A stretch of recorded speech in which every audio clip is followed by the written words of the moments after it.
Affaire conclue, la vie des objets s'intéresse aujourd'hui à une affiche Art Nouveau vendue lors d'une émission exceptionnelle qui va s'empresser de trouver un peu de nouveauté chez Julie. Revenons sur l'expertise de cet objet apporté par Emmanuel, 60 ans, venu de Paris. On reconnaît le style de Mucha, un des grands maîtres de l'affiche de l'époque Art Nouveau. C'est une lithographie imprimée sur carton et c'est un produit publicitaire. C'est ça qui est très intéressant. Exactement. On voit ici imprimé dans la planche un petit texte. Je ne trouve rien de meilleur qu'un petit lu. Aussi, 2 petits lus. Et c'est signé par Sarah Bernard. Et ça, c'est la plus-value aussi de votre affiche. En fait, le support papier est assez fragile. Les bords ne sont pas complètement parfaits. Elle a un petit peu vieilli. Comme il y a des petits accidents, je pense que 3 000 € est une estimation C'est parfaite. Nos marchands vont-ils afficher leurs ambitions en salle de vente? Bonjour madame. Bonjour madame. Bonjour madame. Bonsoir à tous. Alphonse Mucha, c'est un des maîtres de l'Art Nouveau. J'adore cet artiste. Quand j'ai vu l'affiche arriver, je me suis dit, ouais, c'est là, elle est pour moi, oui.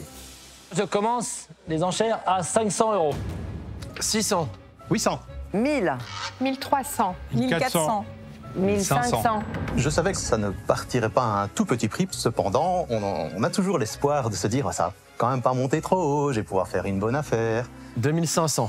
2600. 2700. 50. J'ai laissé un petit peu mes collègues croire qu'ils pouvaient l'avoir. 3200. 3800. 4300. 4500. 600. 5000. Je suis un garçon raisonnable, plutôt dans l'ensemble. J'aurais bien aimé que ça reste à 5000 pour pouvoir l'acheter, oui. 6000. Et malheureusement, ça a monté. 200. 300. 400. Ce qui m'a motivé à monter si haut, c'est aussi que je connais bien Alphonse Mucha. Et là, c'est la première fois où moi, j'avais l'opportunité d'acheter une affiche de Mucha. Et je me suis dit, ouais, ça, Sébastien, c'est pour toi. Enfin, voilà, tu peux pas laisser partir ça. 6900 à faire conclure avec moi. 6950, pardon. Et après, c'est ma dernière offre. 7000, voilà. 7000. Restez avec Elle part Sébastien. chez lui. C'est bien. Allez-y. Bravo. On est bon. À ce moment-là, je suis dans la joie, je ne vais pas dire l'extase, mais presque quand même, d'avoir remporté cet objet qui, pour moi, me tenait énormément à cœur. Et là, je me projette déjà sur la manière dont je vais la mettre en valeur. C'est à Bruxelles, dans l'atelier de Julie, que cette affiche de Mucha va s'enorgueillir d'une restauration aux petits oignons. Sébastien, il m'a déposé cette affiche de Mucha qui était collée en plein sur un carton de très mauvaise qualité. Donc il fallait enlever le carton. J'ai fait ça au scalpel. J'ai enlevé le carton petit à petit. Ensuite, je l'ai lavé. Je pense 4 ou 5 fois, donc je le mets dans le bain pendant quelques heures, je le laisse sécher, je le remets dans le bain pendant quelques heures. Donc ça fait revivre les couleurs de l'affiche. Et là, aujourd'hui, je fais le dernier bain. Avant de mettre le papier dans le bain, on va le relaxer. Donc on va le vaporiser à l'eau. Il va absorber de l'humidité, se détendre. Je laisse tremper juste 1 heure.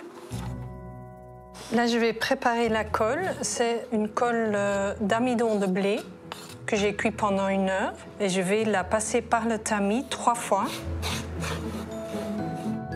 Tamiser la colle, ça sert à augmenter la force de la colle et faire vraiment une colle très lisse et très collante. Là, l'affiche, elle est prête pour être doublée. C'est un peu délicat parce que je dois bien la positionner pour le doublage. Les déchirures, elles sont pas bien posées. Il y a un morceau qui vient en dessous et il faut bien les mettre, sinon après on va toujours voir les déchirures. Donc ça, c'est un papier japonais. C'est un papier très léger, de très bonne qualité, avec de très très longues fibres. Et je vais l'appliquer sur le dos de l'affiche. Et ça va donner une souplesse et une force en même temps à l'affiche. Là, je pose mon papier non tissé, qui ne va pas coller au doublage, mais qui sert comme support pendant le séchage. Donc là, je le laisse sécher à l'air libre, sur une planche, de préférence pendant 6 semaines pour être bien sec. Ensuite, on pourra commencer la retouche.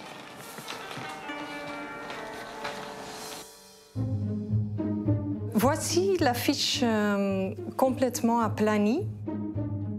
J'ai collé des bandes en papier japon sur le verso de l'œuvre.